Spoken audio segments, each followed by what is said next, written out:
Hey, Geekscapists, how are you? I'm doing pretty well. I'm Jonathan London, your host, and this is Geekscape. We're going to talk movies, video games, comic books, TV. And if you're watching this live, you might be having a little bit of deja vu. The truth is, we do this show live. I love doing it live. I like the challenge of not messing up. I like the live interaction with people watching on Facebook, YouTube, Twitch, and the chat room.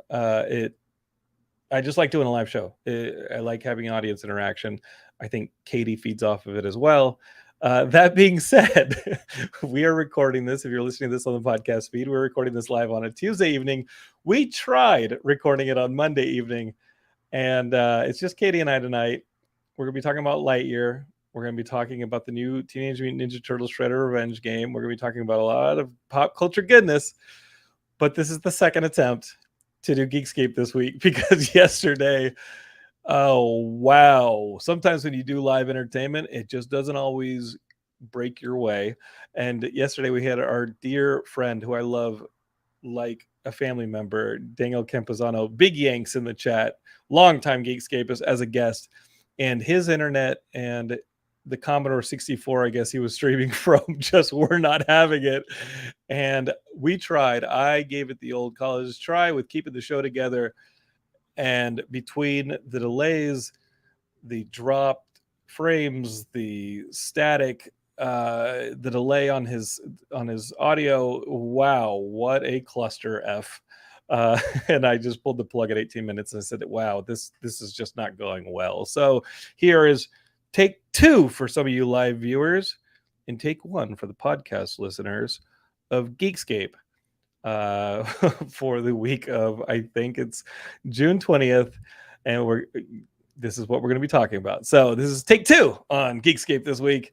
And that just happens when you're going live, and it's worth it because it's fun. And the worst thing that can possibly happen is you do a bad podcast. And guess what? Those are all over the internet, and we have been guilty of that many times in the past. So, hi. You're making good choices, though. You're here with us. We're together. And whatever led you here in life, I'm glad it did. I also want to thank not just you for listening, but our good friends over at NordVPN. They've offered us a deal for this month, only for you Geekscapists. You go to nordvpn.com/Geekscape, or you put Geekscape into the coupon code at the end of your checkout, and this is what they're going to give you. They're going to give you 1 free month of VPN protection on your plan. They're also going to give you a 30-day money back guarantee. Let's talk about going live again. And on top of that, they've got the best VPN protection on the internet. I used them when I went to Crimea. That is in Russia or in Ukraine, depending on politically on how you see that situation. And I knew that I wasn't going to go over there without using a VPN to access the internet because Putin. And NordVPN really backed me up. So thank you, Nord, for having my back in 2019. And thank you, Nord, for backing us up here on Geekscape for the month of June. And maybe we'll keep promoting y'all into July. All right, Geekscapists? Let me know how y'all are enjoying the NordVPN stuff. So again, NordVPN is bringing you Geekscape. All right. We got lots to talk about. I did not mess up this time, except for a little bit of word fumbles. So let's go ahead and stop delaying. Let's get to the show.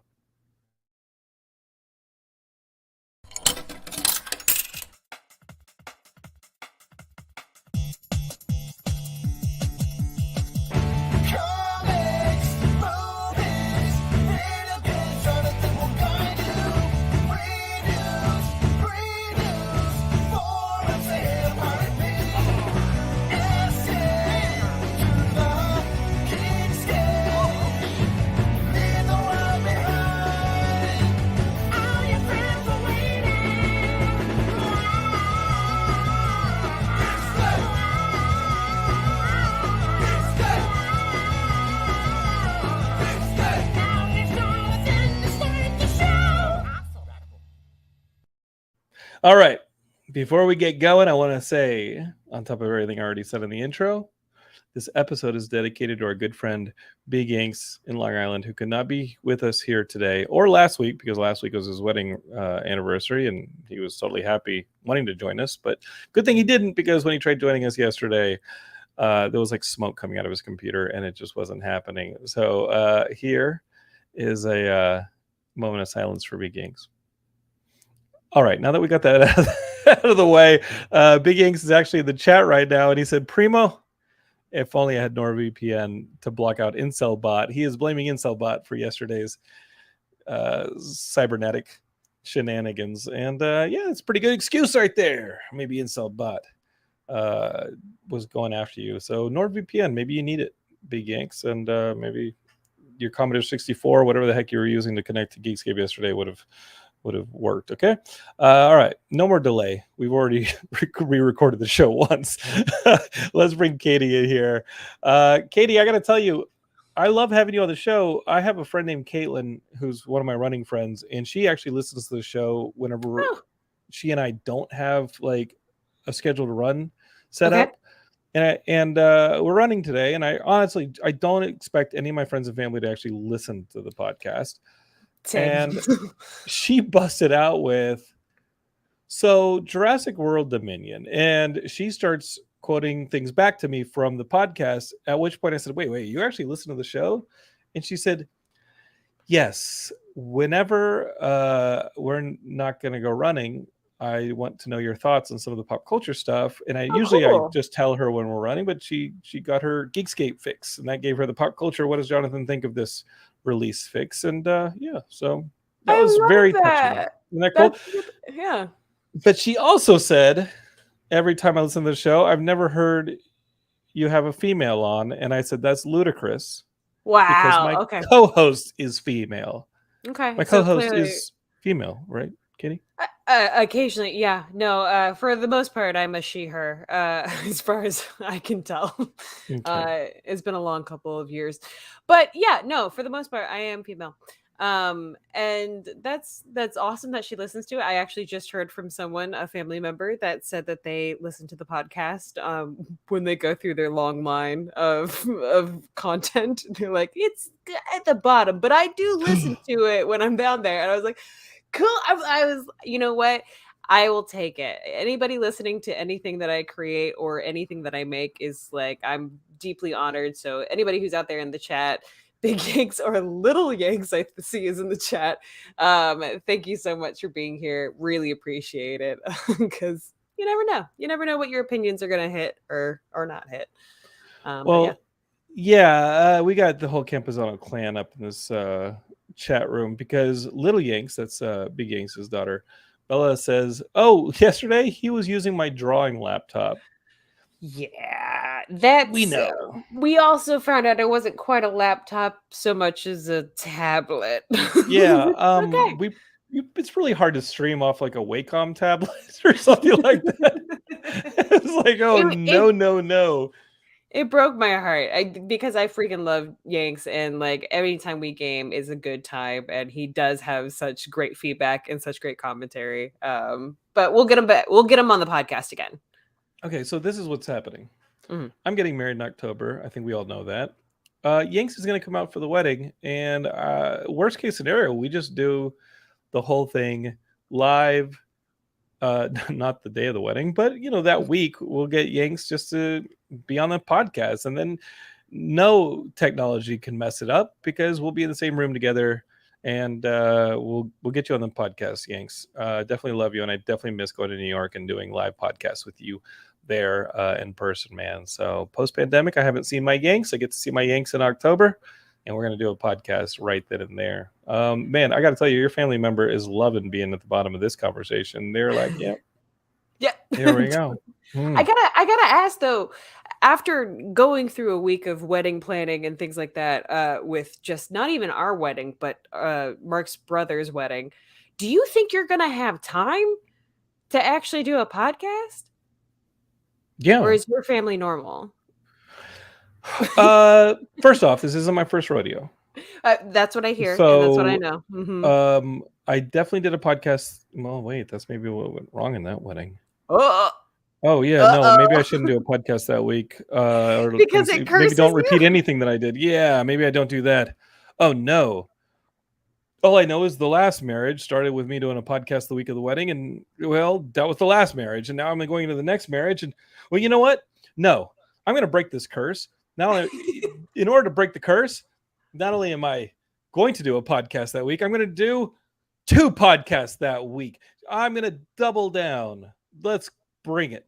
Okay, so clearly Heidi's in charge of planning for this wedding. I got it. Okay, What else is cool. new? She's been doing this since January. We're all set. All I got to do now is eat and say I do. That is what I got. That's what we got to That's do. your That's it. that's your whole That's it. responsibility. I get to show up. I get to mumble through a couple lines. I get to say, all right, let's go. And I get to say I do. And then we get to eat.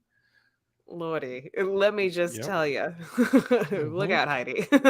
Well, the Hollow 89 over on YouTube says, just do a podcast during the wedding. I think Heidi would have some qualms with that. Just putting it out there. But if you want to live stream the wedding, that could be your podcast. I don't think people will be able to tell if it's a wedding or a podcast because we've got a lot of ex-podcast guests on the show. We've got people like BigYanks, Matt Kelly is a groomsman. It's going to be a pretty heavy Geekscape wedding, and there's a lot of geeky content in the wedding. I'm coming out to a video game song. Heidi is coming out to a geeky song. I think the Never-Ending Story theme is somewhere in the ceremony. Beautiful. And by Dustin and Stranger Things, or just in general? No, I think that I don't want to spoil too much, but I think there are going to be wings and elf ears on some people, not me. I'm going to look super cool. No, I'm not going to look cool at all. But yeah, we have. I mean, it's us and the cake topper.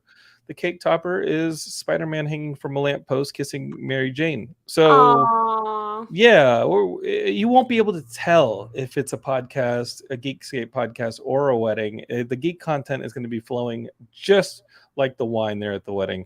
Not in a mic cup, but yeah, it'll be awesome. Let's see. Big Ink says, Shane and I will just live stream commentary. That'd be fun. Don't do it off the Wacom tablet you borrowed from your sister. Or I'm sorry, your daughter. And Hollow 89 says, yeah, just give the play-by-play. And Jennifer Zhang, who we love so much, says, hi, Jaylon. Jennifer Zhang and I became friends when we were hosting the comic book show together years ago. And she's been a guest on many Geekscape podcasts across the network. So, yeah, it's a whole Geekscape affair. So far, this episode is doing a little bit better than last night's attempt, considering you can hear us. Katie, I got to tell you, I was freaking out. And, I know. It happens. It was very stressful. No, and here's the thing: when you do a live show, or when you do something that's just off the cuff or improvised, it sometimes does not go the way you want it to. I was actually kind of impressed that you were like, "All right, we have to cut it," because in those situations, you can tech support, you can try and do some stuff, but at the end of the day, if it's not working, it's not. And sometimes it takes people a long time to cut the cord, and it's a bummer. It's a bummer, and you never want to do it, and you feel a little bit of shame. But honestly, like it's better to just go along with the process and just say, okay, maybe today's not the day. No, this is not the day that we win this one. For the Geekscapists who are listening to this on the podcast, I'm going to go ahead and play the final moments from feed on the podcast. Yeah, so that is, if you're listening to this on the podcast, you just heard the final moments from the pulled plug episode recording yesterday. If you're watching this on the video, you did not get that because we're live. But enjoy, and you should probably listen and subscribe to the audio podcast because there's a lot more content on the audio podcast, including I sat down with my friends Alberto Belli. He has a movie out this week, and we talked about it on the podcast. So there's like episodes and episodes that are on the podcast feed that are not on the live feed. So if you're not subscribing to Geekscape podcast, you're not listening to some of those special episodes. What do you think of that? You're going to find more content on the podcast feed. You really are. Yeah, and there's so much out there too, especially in the Geekscape network. Should we call that pulling a yanks? Like you yank the feed? That's not a bad one. Pulling the yanks. I'm pulling a Yanks. A big It's Yanks. over. I'm not going to pull Yanks on this one, but yeah, I think that's a good call. But yeah, as I was saying, my good friend Alberto Belli had a movie called Gatlop that's released this week, and we did a interview that's only on the feed. The writer Jim Mahoney turns out is a friend of a friend, one of my groomsmen, and he was the writer. So I had the writer and director of that Gatlop movie, and it's on VOD this week. So I want to shout that out. Go back in the feed if you're an audio listener and download the episode. It's only like a 25-minute episode where we talk filmmaking, and you might want to watch the movie. It's kind of like adult Jumanji. It's like a drinking game from hell that four friends play together, and one of them is played by Emmy Raver Lampman, who you're going to see in the new season of Umbrella Academy coming up, because she plays one of the Umbrella Academy members. So that's where you'll recognize. You'll be like, where do I know her from? Oh, Umbrella Academy. Yeah, Gatlop. It was a fun movie. It's kind of like a Tim Burton movie. Okay. That's awesome. That's what's going on. So more stuff in the feed. All right, I've pimped the feed enough. Yeah. Now I got to feed the information. Speaking of movies that came out this week, I went to see that Lightyear movie. Yes. You have not gotten a chance to see Lightyear, have you? Still have not gotten a chance. We had some family in town, and I got to watch Miss Marvel, and that's pretty much, apart from Obi-Wan, that was the only thing I got to see. But I've heard great things and controversial things about this. Okay, so the controversy, there's a little bit of controversy. Obviously, Tim Allen's not voicing Lightyear this time around. And the logic is they recast the voice. Obviously, Chris Evans playing Captain America is Disney's box office boy. The other thing is, and you get this in the title, I didn't really know how this was going to fit in relation to the Toy Story movies, this Lightyear movie about Buzz Lightyear, who's not the toy. But it clears up in one quick title before the movie that said in 1995, Andy got a Buzz Lightyear toy after seeing his favorite movie. This is that movie. So Lightyear is the movie that supposedly came out in 1994-95 that became Andy's favorite movie, that caused Andy to buy the Buzz Lightyear toy that is based on Chris Evans' character in the movie. But Buzz Lightyear in the toy has Tim Allen's voice. The character in the movie about Buzz Lightyear is Chris Evans. And that's all to say. The controversy about this movie is really that there is a lesbian kiss in it. And I'm like, wait, what kids movie has a lesbian kiss in it prior to 1995? That's the most sci-fi thing I saw, was this movie that is pretty progressive. Pre-1995? Sure, maybe. I mean, you're going to get it in sci-fi when you have people like Ripley playing the hero. There's strong feminism in sci-fi that I think is pretty awesome prior to 1995. But that was one where I was like, okay, there's a lot of modern 2022 themes in this film. I love them. I think they're awesome. This movie is a better time dilation space movie than Multiverse of Madness. No, not Multiverse of Madness. What was the Christopher Nolan movie with Matthew McConaughey, where like he goes Interstellar. This is a better. Okay, I'm just going really? to say this. You think? And y'all gonna yell. Yes, between Lightyear and Interstellar, this is the Interstellar of Pixar. I did not know that this movie had to do with time dilation. I got to tell you, this movie's awesome. It's Buzz Lightyear is in hypersleep with a whole crew, and this is how it opens. He's woken from.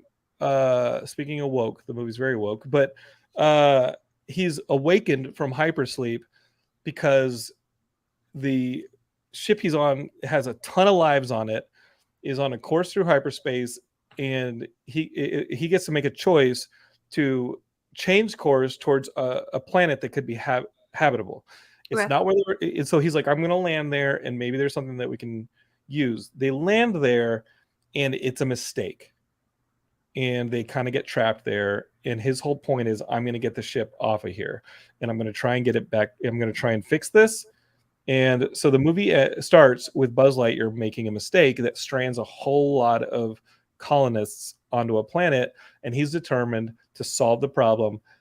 And in order to do so, he has to figure out how to hit hyperspace. And in his attempts to hit hyperspace, he starts to interact with time dilation. So every time he comes back after an unsuccessful trip, people are starting to get older. And that is where you realize that Pixar's up to their same old bullshit with something like Up, where he stays the same age, but people around him are starting to get older, and you're like, oh no, he's gonna start suffering some loss, and this burden he's taken on of trying to save everybody is starting to get more desperate as time is running out for them. And now you're invested. The movie's excellent. I think the movie has so many high stakes like that, where it's definitely life and death. There's tons of surprises. I know I just gave you the flat pitch and the opening plot. These are things I didn't know when I went to see the movie, but it actually raised the stakes in a huge way. And the stakes kind of like stay high the whole time, especially when Zurg shows up. And you know Zurg's going to show up because he's Buzz Lightyear's nemesis. Heidi's sitting next to me during the movie, and yes, it's an animated film, but she kept admitting to me that she was stressed out watching it happen. Really? She's like, this is way too much stress for me. This is too high stakes. This is too much going on. I don't know how they're going to get out of this situation. Classic third act of Toy Story 3 kind of stuff, where you're like, they can't get out of this. And they do. But in order to do that, they have to learn their lessons, which I think Pixar does a great job of, is early on having super flawed characters, and over the course of the movie they got to overcome those flaws in order to save the day. And I loved it. There's 3 post-credit scenes. Be ready for that, Geekscapists. And again, I'm going to double down on this. As far as sci-fi, space, time dilation films, I like this one more than Interstellar, and I think it does a better job of the science. Yeah. I feel like I need to get Neil deGrasse Tyson on this podcast, and Go we for should it. talk about, time dilation and whether or not the science works out better with Interstellar versus Lightyear. Like, I think that's the best debate. My defense is that it treats time dilation the same way. It understands that when you start to go with things like black holes and speed of light, that time starts to dilate and people age and move through time in a different way. They treat time dilation the same way. What they don't treat the same way is character. Here in Lightyear, the characters are very consistent, and I think Lightyear, even though he can't see beyond his own hubris, is still a very consistent character. Whereas in Interstellar, I don't think the character is consistent at all. I think a lot of the movie is him talking about Matthew McConaughey. Doesn't at all over the many decades he's been doing film or any movie. Well, I think that in Interstellar you have the smartest of the smart scientists, but they ignore stuff like time dilation. Is when they're doing things like studying planets, especially that planet with like the giant waves. They understand how gravity works. They understand how going down to that planet is going to cost them years of their lives through this time dilation. They make those choices anyway, when mathematically, if they had just done the equations, they would have realized that was a big mistake and it wasn't worth the risk. And guess what? Spoilers for Interstellar, those choices that they make aren't worth the risk. It just feels like they make those choices in order to have plot and tension rather than any scientists actually making those choices. Does that make sense? You can't just suddenly dumb your character, just have a plot. You're saying that the science is sacrificed for the plot of the movie, and I do understand that, which the intelligence of the character is sacrificed for the plot of the movie. Right, which is the science of it. But it's interesting because black holes has been the thing that Mark and I have been really obsessed with lately, and I didn't realize Lightyear just like explores the whole idea of like black holes and time dilation, because that enters a very trippy realm of space and the universe and how things get warped, especially light, and what exactly the singularity is. So Lightyear discovered, they kind of like talk about this. I don't want to say any more. Okay. Just that when that stuff started playing into the plot, it really opened up again. Disney and Pixar being up to their same old BS, where they're going to put some really emotional stuff in this film. Of course. And the adults are going to get a lot out of it. I like this movie a whole lot. I want to see it again. And it's a shame to me that it didn't perform at the box office. It came in second to Jurassic World Dominion, and you heard my review on that last episode. I think it's just a crowded box office right now, and that's the way it is. I also think that Pixar has been out of the box office, been out of the theater for over 2 years. Their last theatrical was Onward, and a lot of their products, Onward. I love Onward. It was freaking fantastic. They also released that digitally, but I think that was towards the beginning of the pandemic, where they kind of were like, oh, well, not many people are going to the theater right now, so we might as well release it digitally. And I think that the digital I'm sorry, I interrupted you, Katie, but I was going to say that I think that the environment they created with the digital release, even though it was a right move for the pandemic with Soul and with Becoming Red, I think that those were the right calls. Hmm. Being said, I think that they created a climate where a lot of the audience thinks that they can just see Lightyear on at home, but they didn't, and they released it in theaters, and it's going to take a little bit longer for those full families who have to pay upwards of $60-$70 for their whole family to go see a movie to make that purchase, right? And I think that's the difference here, is that whereas people our age who only have to pay 1 or 2 tickets to go see a movie, a family returning to theaters after getting their content at home, I think that's starting to affect Lightyear. Not to say that families aren't going to see Jurassic World Dominion, so actually my whole argument on that one falls Well, apart. Maybe it it's just an age thing. Maybe these are younger kids. I don't know.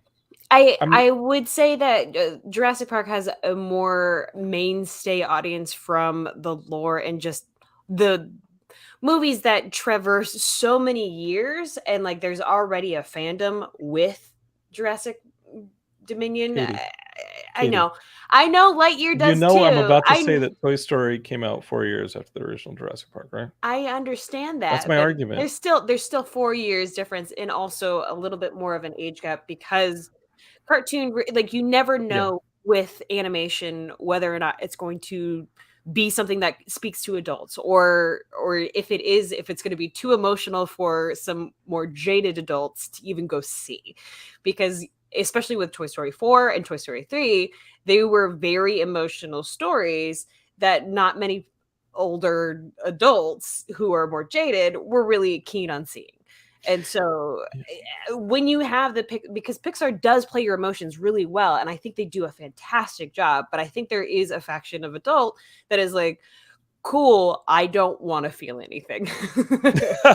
Well, Big Yanks is back. He says, I know a family who paid $72 and I'd rather do Disney Plus for a year and watch it Yeah. 3 months later. And there's definitely an argument for that, Big Yanks. I'm in discussions about film financing several times a week for my own films, for other projects we're involved in. And the Yeah. paradigm just is shifting so much about talking about things like theatrical versus VOD. I don't know where, I don't think it's ever gonna normalize. I think that we have a very stratified audience. There's a ton of different ways to get your content, and I think that we're just gonna have to deal with it and figure out how to piece together enough to justify a budget. That being said, it's Disney, it's Pixar, they're huge. This is a $200 million movie. It managed to make 50 some odd million over at the box office. It's going to be fine, Yeah. but I say it's worth seeing on a big screen. And Daniel Johnson over on YouTube says, you know what, Jonathan's selling the movie far better than the actual marketing department. I had no idea I was this interested in seeing this. Thanks, Daniel. I I actually have was really I have to invested in this movie agree. once I found out what it was about. Yeah, no, I have to agree. Like the way you're talking about it, I'm more interested in seeing it right now because I didn't realize the science aspect, which I like, you see a Pixar movie and you're like, okay, great. It's gonna touch me in a part of my soul that I didn't realize needed a little bit of attention. But I also like I feel like I've kind of set the Toy Story realm aside for several years now, where I'm just like, yeah, I get it. It's nostalgia personified, literally. And having Lightyear as Andy, the movie that Andy saw that got him the toy to like negate any of the Woody stuff is cool, and it's interesting. And I thought it was a really interesting when you brought that up the first time, that's the story as it's told is the story that Andy saw. I was like, yeah, I'm down for that. But this whole science aspect is way more interesting to me Agreed. than how they But sold it. that being said, take this with a grain of salt too, because I actually really enjoyed Toy Story 4, and that may be blasphemy to some people. I don't know. Like some people, I guess, don't like Toy Story 4. I was impressed by the technical aspects of it, like I am with every Pixar movie. But I also think that they made some story choices in Toy Story 4 that matured the series and gave an ending to some of the storylines that needed to be ended. That being said, Lightyear is not a Toy Story movie. It doesn't feel like a Toy Story movie. Cool. They're selling this thing like Lost in Space. They're selling the plot like it's Lost in Space. It becomes Interstellar within the first 15 minutes. Okay. And that is when, the meme of the person playing video games casually, and then when they get into like the late game, they lean forward. That's what it felt like to me. Like I was watching a casual sci-fi movie that's really well written. It has some really cool sequences in it. And then I realized that there's a bigger part of this film that has to do with science and time dilation, and really put the stakes to the roof. And I leaned forward and was like, oh shit. And he's really got to figure out how to save these people. And he screwed up big time. It's Good pretty for great. them, man. I'm excited. I'm excited to see this now. Okay. I was like, yeah, but I'm very excited to see this now. Well, Katie, speaking of excitement, and speaking of our good friend Big Yanks, who this episode is dedicated towards, this is the second recording of this episode because we had to pull the ripcord 20 minutes into yesterday's attempt at this with Big Yanks, because he decided to use a Wacom tablet to join the show, and it did not enjoy that. And he tried so hard. Big Yanks was so excited to be on Geekscape. He went to the local library, and I guess the public libraries are letting you rent out podcasting equipment. And he had rented out microphones, headphones, bless his heart, a mixing board, and he had plugged it into this Commodore 64 Wacom tablet thing.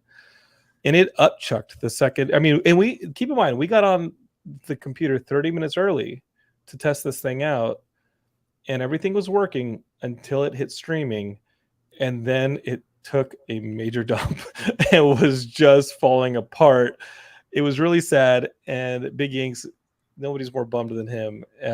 So that being said, I spent almost the entire weekend with Big Yanks remotely playing a little game that I've been waiting for a long time. Ever since I saw the trailer, I was super stoked about this thing, and we're talking about Teenage Mutant Ninja Turtles Shredder's Revenge.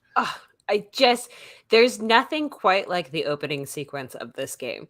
It's so much fun. It gets you in all the feels. It's sort of a recreation of the cartoon opening, but it's better. It's more fun, but it's in the same style of animation, and also just the map layout is like the NES style, which honestly made my gut drop into my butt. Like I was so scared. I saw that map, that overhead map, and I was like, oh no, it's about to get ridiculously hard in here. That original Nintendo game, I remember sitting. I remember the sequence in the original NES game where you have to defuse the bombs underwater is brutality. But once you get past that, you really think that you're clear. You're in the clear. And then there's a sequence where you have to just throw a simple rope across an alley, like a rooftop, in order to get to this next part of the map. Yeah. And without the internet to help you, without even like Nintendo Power coming out for another month to explain what button combination, just to throw the rope across the roof. If you know what I'm saying, Geekscape, is back in the day, pre-internet, you get to a part after you bust your ass to put those bombs out underwater, and you're like, all right, now let's clean this game up. Let's get to the second part of this map, and all you have to do is figure out how to throw a rope across an alley. And it's and insane. You can't. And talk about rage quitting. That game was synonymous with rage quitting. And it was funny because I would go to the arcade and I would play the different version of the game, and I loved it because you could have like you could have all the team there. Like you could like play with other people, which you could with the NES game, but it just one, Bebop and Rocksteady were like actually Bebop and Rocksteady and not these like weird versions of them on the NES game. But it was so much fun. And then you would go back to like the NES version, and it was just so hard. And I was like, I don't understand. And then we also had Zelda Link's Awakening, or any of the Zelda games on the NES that also were like mistranslated. And so it's just like you would try so hard, and I just assumed that I was a dumb kid like the entire time I was playing NES games, because there were so many different hard games. Unless it came to Chip and Dale Rescue Rangers, that NES game I was there for. I went through that whole thing. I love that game. Katie, let's do a simple test. Okay. For whether or not you were good at problem solving in games. Have you beaten Monkey Island, and how did you enjoy the ending? Have I beaten what? Sorry, say again. Monkey Island. The Secret of Monkey Island. No, I gotta go back to streaming it. I really do. I'm just trying to think. This isn't the games, Katie. They're too challenging for you. No, it's not that they're too challenging for me. It's What a just the fact jerk. that I bail. I bail when it gets too hard. But no, this game is really fun, and it does have different levels of challenge on it. But at the same time, you can play April, you can play Splinter. Splinter, and I think you can also, we haven't unlocked them yet because we just Oh, have you not had haven't. time. No, we've Well, shall I? Splinter is there, but no, you can unlock Casey Jones. I can, unless I already have. I spent the Oh, there's weekend, I spent with Yanks. Saturday with Big Yanks playing this game on the Switch. And let me tell you, the Switch had a lot of bugs in it that were pretty publicly talked about on Twitter because a lot of people were dropping on the game. The game was freezing up in a lot of ways. The Switch version of this game had a lot of technical problems. They released a patch today that supposedly it works flawlessly now, according to Yanks. That being said, we pushed through the drops and the problems. Maybe Yanks was playing on the same computer that he was using yesterday for Geekscape, but we actually pushed through the game and we beat it over the weekend. We unlocked Casey Jones. And what I like about this is there's also a leveling system. So you level up your turtles, which allows your character to have more moves and become a little bit more powerful. And there's also achievements. So there's an achievement for leveling all your characters, of which there are 7 if you unlock Casey Jones. There's collectibles on each stage, and the achievements also allow you to do cool things. But if you level everybody up, you get a really cool achievement. So that's kind of what I'm working on now. It's just fun to play with somebody, and you can play with 6 people at the same time. Like, you can have 6 people on the same screen. I don't know how buggy that's going to get, but man, I had so much fun saving New York with Big Yanks. It was worth it, even if it was frustrating a bit on the technical level. Now that it's patched, I'm going to go through and start leveling up my turtles with him. And you are welcome to come join us, Katie. Thank you. We do have it, and I would like to play it with you guys because I love playing games with Yanks. But also, we played a little bit before. Oh, is another podcast Yeah, Matt Kelly's adding premiering a podcast to the network? podcast network. That's the siren for Matt Kelly adding to the podcast network. And if you have a podcast out there and you want to add it to the network, throw us an email. We'll run the siren. Yeah. If we add them, we're on the Oh, right. siren. But Right. Matt Kelly is adding whatever he wants. So chances are you're in luck. But yes, we played a little bit in the groom's room before the wedding was happening. Like, that was like the pre-wedding party, was that we were like in there like playing Teenage Mutant Ninja Turtles Shredder's Revenge. It was kind of the best thing, and I think that's exactly what I'm going to do for my wedding. I'm probably going to hook up the Switch and have some video games going, because I don't know if you follow me at all, I have to play a video game if I have to wear a dress. It's part of the deal of me being a human being. I have to play a video game if I'm in a dress. Oh, that's a good rule to have. Yeah. That's a great rule, I think. The other thing that's cool about this game, Geekscape, is that is a Geekscape tie-in, is that our good friend Mega Ran is on the official soundtrack of the game, and he was a host of our wrestling podcast for a long time. And we're going to see him. He texted me and asked if we're going to be at Comic-Con. Of course, we're going to be at Comic-Con, Mega Ran. And he's going to do a signing at our booth. So if you're in San Diego, come meet Mega Ran. Tell him that you enjoy the Teenage Mutant Ninja Turtles Shredder's Revenge game and you love that he's on the soundtrack. But I also agree with Katie that the soundtrack rips, and that opening Teenage Mutant Ninja Turtles cover from Mike Patton is fucking awesome and great. Stephen Quo says, I played it this past weekend. It's great fun. And Bolt T says, for some reason, I was so pumped to see Pizza Hut product placement in the first TMNT game. Is that back? Not with the digital release, but with the physical release, you can get a version that comes with a coupon for a free pizza from Pizza Hut. A personal pizza, which I'm a little bit bummed that we got the digital version. It was easier to get and quicker, which was fine for what we were doing. But I'm kind of bummed because I really wanted that little coupon for the personal pizza. Katie, let me tell you, I looked up the physical copy and it's not available till August. So you did the right thing. No way. Digital is the way to go. And by the time all those kids are eating their personal pan pizza from Pizza Hut and playing this game, we'll have all of our turtles leveled up and we'll be running some circles around them. So, yeah. Yeah. Do you come remember out of your shell? Play it right now. Come out of your shell. Nice wordplay. Do you remember the Pizza Hut commercials that would play right before a Mutant Ninja Turtle movie? Do Yeah. you remember those? Oh my god, those were like quintessential Pizza Hut before Pizza Hut was kind of just like a delivery only, like pick up your pizza and get the hell out of here type of place. I loved going into those places and hanging out and playing the table version of Pac-Man, where it's Yeah. a glass table you can put your soda on. Mhm. The Hollow has your back. The Hollow 89 over on YouTube says, you know what? You have to factor in the fact that older games wanted to sell strategy guides or for you to call the Nintendo hotline. Why would you do either of those things?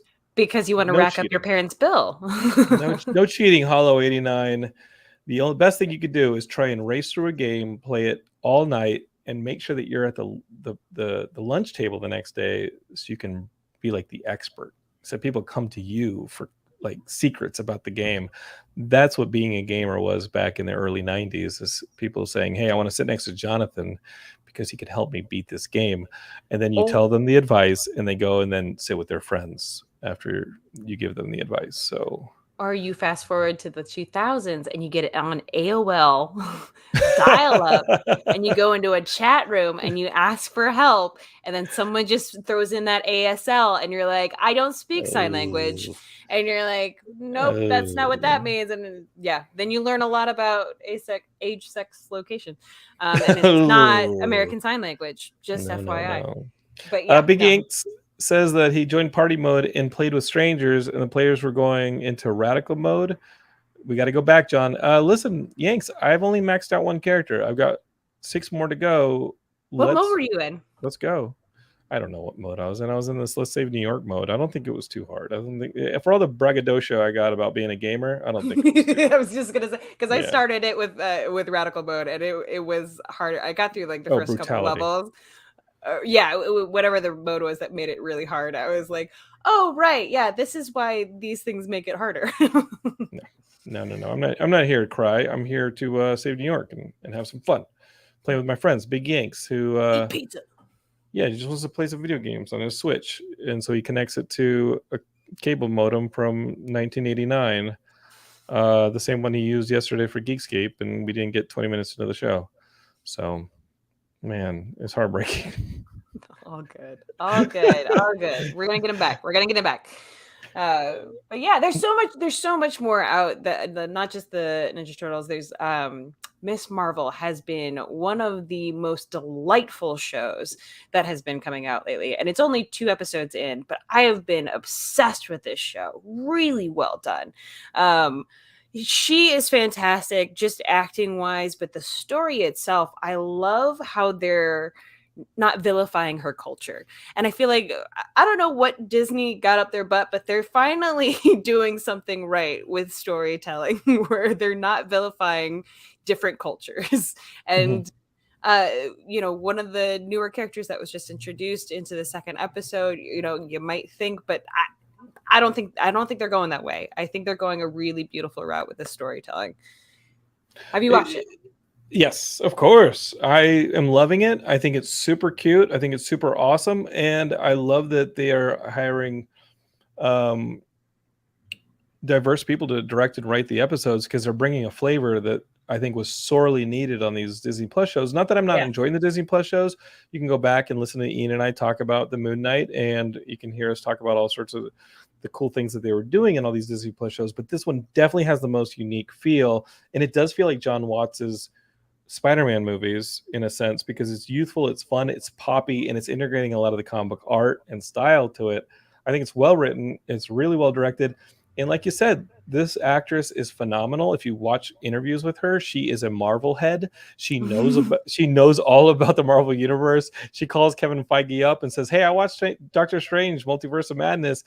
I'm sorry, but the MCU is not the 616 universe." And that was something that Ian and I talked about on the show. She did. She called Kevin Feige up. I was like, what's this whole thing in Doctor Strange 2 about this being the 616 universe? No, that's the comic book universe for the comic book pages. The MCU is like 999999 or something that was earlier established in the Marvel fandom wiki and this and that. So she's a serious Marvel nerd, and it's fun to watch this show. I like the change to her powers, because her powers in the comics a little bit of like a super powered or a super strength version of a Reed Richards. She can like Yeah. enlarge her hands, she can enlarge her feet, she can Mhm. lengthen herself to get like up on rooftops. This is going to tie a lot closer into what we're seeing in the Captain Marvel stuff with the Kree Empire. This is a negaband. I believe that this is a negaband, which is the two wristbands that were super powered from the Kree Empire that the original Captain Marvel used before giving his powers to Carol Danvers. The original male Captain Marvel used the negabands to become Captain Marvel. The negabands allowed him to fly in space, shoot lasers, do everything that basically Carol Danvers Captain Marvel does. But the source of the powers was the negabands, and now we've got this Captain Marvel show, and it's got the negaband tied into it. Well, a single negaband, she puts it on. She's now got these powers. That's all going to come into play with the whole Kree-ness of it in the Marvels movie that I think we're getting next summer that has Carol Danvers, this character, and Monica Rambeau all in it. It's gonna be fun. This is a great series. I'm so excited for her trajectory, just because also I love that they have a story of a character who is a fan of all these superheroes, and one of the most relatable comic book characters, honestly, because it's like, oh, she's a fan of Carol Danvers, she's a fan of like the Marvel universe in a way, but goes to all these conventions and things and cosplays, and then also gets to be a superhero herself, and like she has these beautiful moments where she like, she does the superhero like landing and whatnot, and you could just see like, this is my moment, which kind of becomes a little bit more realistic in a way where she has to kind of like face reality and what it really means to be a superhero. But are they coming for you right now, London? They should be. Okay. Pound for pound, I would say 2 episodes in, this is the strongest Marvel show that two episodes in that we've seen. It's so incredible. Far, the quality is super high. And the acting is so natural. I was really impressed by her mom. Her mom is fantastic, and I'm so interested and fascinated in what her character has to say and what we have to learn from her character. But she's also not the overbearing like mom who just doesn't want you to go outside and doesn't want you to be a part of anything. Like she's a very realistic mom that she has her reasons, but you just don't know what it is yet. And I think they do it beautifully. They do the whole series beautifully, and they mix in a lot of pop culture stuff. And I love it's a very simple moment, but when she corrects the teacher on how to pronounce her name, it's such a great moment. Not to say that this show has not suffered the same fools that went after it for the woke Disney thing that they went after Lightyear for. Sure. Here you've got some of the uneducated fans saying, hey, this isn't Captain Marvel. Oh, so now we have an Indian like character that's a superhero, and now we have it's the same garbage. They think that this character was made up for Disney Plus. They don't look back 15, 20 years in the comics and realize that this character's been around as part of the Champions. It's definitely part of Marvel's plan to have a young Avengers-ish team in the Champions. This is a character that's been around for a long time, and you still get those fans online who are like, brown female. I don't like it. I must implode now. Yeah, no. All of them. Yeah, they're annoying, and hopefully, by the time that we really get this kicked off, like, who cares? I'm so tired of their opinion and giving it voice. Like, who gives a shit anymore to those guys? Like, fuck you guys. I'm sorry. Get out of the way. Like, we've got a lot of really cool stories to tell, and like, I can't wait to see more from all of this. I have to ask you though, do you think they're going the Inhumans route? No. I think I think the Inhumans has been played. It's clear that her powers are going to be based in the Kree Empire. They're going to be based on the negabands. I think if we see the Inhumans again, it's going to be a slight reboot to what we already saw from the Inhumans TV show. I love that they got Anson Mount back to play Black Bolt in Doctor Strange. I think that was a right move. It was awesome. Anson Mount is in my favorite show of the week, Strange New Worlds. Star Trek show is fantastic. It's fantastic, Geekscape. This is my favorite show on TV, and I'm not a Trekkie.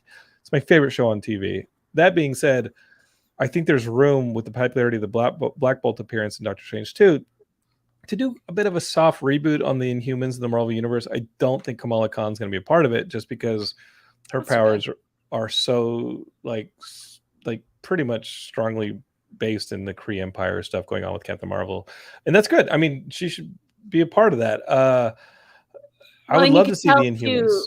You could totally tell too that it was Kree tech because of the hexagonal like light All that of was it. emitting. Yeah, And she sees the Kree. I believe in the first episode when she puts them on, her eyes flash and she sees the Kree. And oh, I when think she, we're gonna get a lot of that. I think that might be something else. Sure. I don't think that's quite Kree. I think that's something a little bit. Ancestral? Yes. Okay, cool. I'm Yeah. all for it. I there's something to be said having read these comics for 40 years of my life to not to still have some mystery to it and not be like, oh, they're gonna go with the storyline. I think I know how it plays out. I like the fact that they're doing jam sessions on these stories. I like the fact that her powers, that she's not an Aren't the Inhuman, that same her, exact thing. Yeah. yeah, there's still an element of surprise. And you know what? If Jonathan wants the same old, guess where he goes? The 616 universe on the page. And he reads the comics. Like I think the MCU is doing a good job of course correcting some of the stuff that doesn't necessarily work in the comics, but is now working on the screen. And it's the same stuff that was happening with George R. R. Martin when he was bringing Game of Thrones to screen, to the TV screen. Is, hey, this is what I had in the book. Now that it's on the screen and we have to actually film this stuff, I have a chance to course correct some of the places or streamline some of the things that I wrote and how they work. That being said, we're all disappointed a little bit by a lot of it by the last two seasons of Game of Thrones, but it Right. seems that that's not the end of it. No, it's not. And there seems to be quite a bit more coming, not just the prequel, which we've seen in the trailer and we've discussed on the podcast before, And I but think that launches in August. yes, that does. Okay. Yeah. So, and I'm actually very interested in the prequel. There is a new series coming out that is going to be devoted towards Jon Snow. And I'm not going to lie, I saw that headline and I was like, I don't care. I don't want Jon Snow. I'm Well, done it's with Jon Jon Snow. Snow.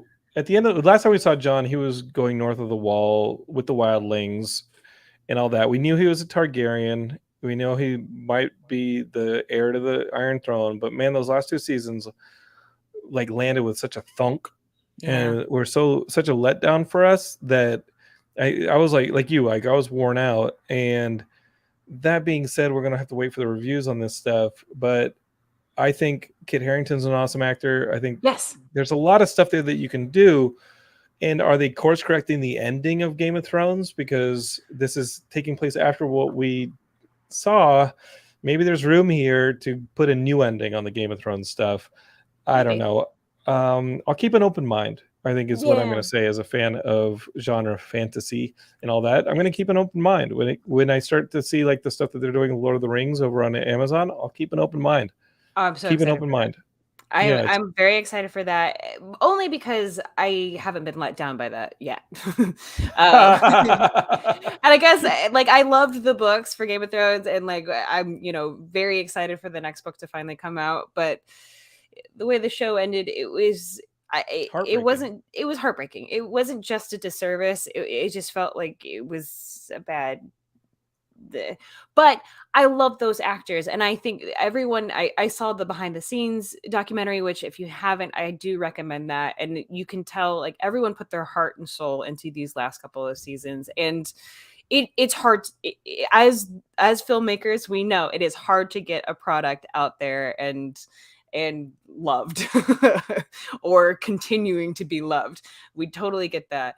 But yeah, there's something that went wrong towards the end there, and I don't know where it was. I don't think it was the production side because everyone put everything into that, and I think Kit Harington is a fantastic actor. I heard that news and I was like, okay, but they're also doing so many more. 7. There's 7 series for Game of Thrones. But what do we do? I mean, it feels like, I guess at this point it just feels like a money grab. And to me, as a fan of the like storytelling and the journey of these characters, at a certain point I'm just like, okay, I see you and I respect the drive to get more money out of these properties. And of course I would love to be a part of something like that, but at the same time I'm like, I would also just like a really good story at the end of the day. I mean, I'd like something. how many Marvel shows have we watched? It's always a money It's grab. done. We're down for the Yeah. money grab. It's just got to be done. If it's done well, we're happy. Yeah. And this is where I tell you, Geekscape, is that we're recording this before the finale of the season of Obi-Wan Kenobi. I don't know what's going to happen in the finale. I really enjoyed that last. I've enjoyed the last 2 episodes quite a bit. I love them. Ian Kerner and I will come and do a show this weekend where we talk about the season of Obi-Wan Kenobi. So I don't know what's going to happen in the final episode. I'm back into the series. I'm back into it. I'm digging it. Okay. Oh, I'm really excited. I'm glad. Prequels era stuff. Good. But we'll see. I don't want to talk about Obi-Wan Kenobi too much because we're going to talk about it this weekend. But I'm digging it. I'm digging it.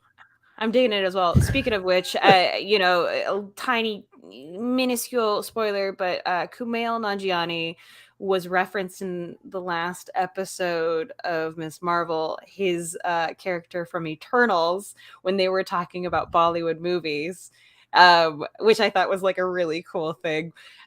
Man, I love that Kumail is just having his day in the sun with Disney. I just want him to light up a lightsaber and just see that glow on his face. That's all I want. Because he just... You know what? I've never met anybody who knew him, met him, did comedy with him that didn't like him, didn't say he was a legit dude. He was at a Nerdist party back in 2016 at Comic-Con. It was super nice. I'm a fan until I hear otherwise. Like, he seems like a legit dude, and he is living the geek dream. So yes, he is. And I think it's all, what, in that being said, Eternals I don't think was a successful movie narratively. I'm glad it exists, and I'm glad they referenced it and aren't just like throwing it in the dirt. I like that they referenced it in Ms. Marvel. I like that that's part of the universe and they have to face it. And like the prequels in Kenobi, there's some course correction going on. There's a way to address that history in the canon and say, hey, like, some people did enjoy it. We're gonna this one's for them. And I think the Eternals in time will be something that Marvel can reference, can go back to a bit, and pick and choose kind of the better pieces in the nicer ideas that they can continue with. Just like in the prequels, where it's like, hey, let's put some of this stuff in Kenobi and maybe have it pay off some dividends for us. Big Yank says that Kenobi makes him breathe heavy. That's what he said in the comments. Geekscapists who are listening to this. I got to tell you, as we wrap up the show, I have never seen or heard Big Yanks breathe as heavy as he did yesterday when we tried recording for the first time, and his Commodore 64 Wacom tablet from 1973 was failing him, and he wasn't able to connect. And it was tragic. The dude was so excited to be on Geekscape, and for him to sound like Darth Vader having an asthma attack. I'll tell you what, Incelbot is a dick, and Incelbot came in and was like, nope. Nope. Nope. I say we have an uprising and we kill Incelbot. What do we think? Kill Incelbot? Hashtag kill him? Well, the thing with Incelbot is I think he's already proliferated through the internet. He's already like, he's Legion. Yeah, he's a virus. You can't. I don't think. Malware. I mean, I'll call NordVPN and see what's there up. We go. I'll call Nord and be like, hey, Nord, can you program something that's Incelbot proof? They've protected the podcast so far, but yesterday there was definitely a little there was hole in the armor. Yeah, he came in, messed things up for Big Yanks. I don't think he's protected on a Wacom tablet. That's the problem. So you can't get NordVPN on a Wacom tablet, but you can definitely get it on your computer and your cell phone. So nordvpn.com/Geekscape, get it hooked up, and don't end up like Big Yanks. You like how I have this tragedy turn into a commercial for us? That's the way it works. That's how you get the money, baby. Well, Katie, I think the next time the Geekscape is hear my voice on the podcast feed will be with Ian Kerner talking about this first season of Obi-Wan Kenobi. But we're going to be back next week with a brand new Geekscape where we talk news, reviews, and maybe with a guest. I've been soliciting a lot of guests. Hopefully some of that stuff comes back to me. We get a guest on here to talk to Katie and I. And, maybe they're an actor, maybe they work in video games, maybe they work in comics. We'll find out. We'll see. If you want a creative fix, go listen to that Gatlop episode that's on your feed, where we talk about the making of that movie that's out this week on VOD. It's a lot of fun. Katie, final words for the Geekscapists. You guys, thank you so much for listening. If you have the chance and want another podcast to listen to, please go check out the Black and White podcast on the Geekscape network. It's my friend Marie and I. We're talking about all sorts of things, from being laid off to job hunting to therapy, honestly, and just, trying to make it through this life. It's a very raw podcast, but it's a good one. And we go deep, we go hard, and that's my tagline: going deep and hard. All right. You Well, like it's it? rare that I bring the maturity to the conversation. Very rare. But Geekscapists, I just want to say I love you. Thank you for listening. I know that you have choices when it comes to podcasts that you listen to throughout the week, and I'm really honored that you've listened to this one, that you choose Geekscape. Go ahead and hit a share button on whatever device you're listening to this on, and share this with your friends. Tell them to subscribe. There's something wonky going on with my feed where we're over on the new platform where we're being hosted, but I still see downloads on the old platform. Things are a little funky. I'm trying to make sure everything's consolidated over on Megaphone, where we're supposed to be live, but I think some of the podcast outlets are still pulling down from the old one. So I'm working on a Geekscape. It's the best thing you can do is just subscribe. If you're listening to me right now, you did something successful, and Jonathan will figure it out in time. We've been around for 15 years. We're going to be around for a lot more. So don't worry, just keep listening, and don't hate create. Geekscapists, thank you so much. If you're on one of those apps, leave us a 5-star review. That never hurts. And that's that. BigYanks would like to the final words. He says, thanks to my fans for tuning in. Yeah, you're welcome. We love you, Yanks. Peace out, brother.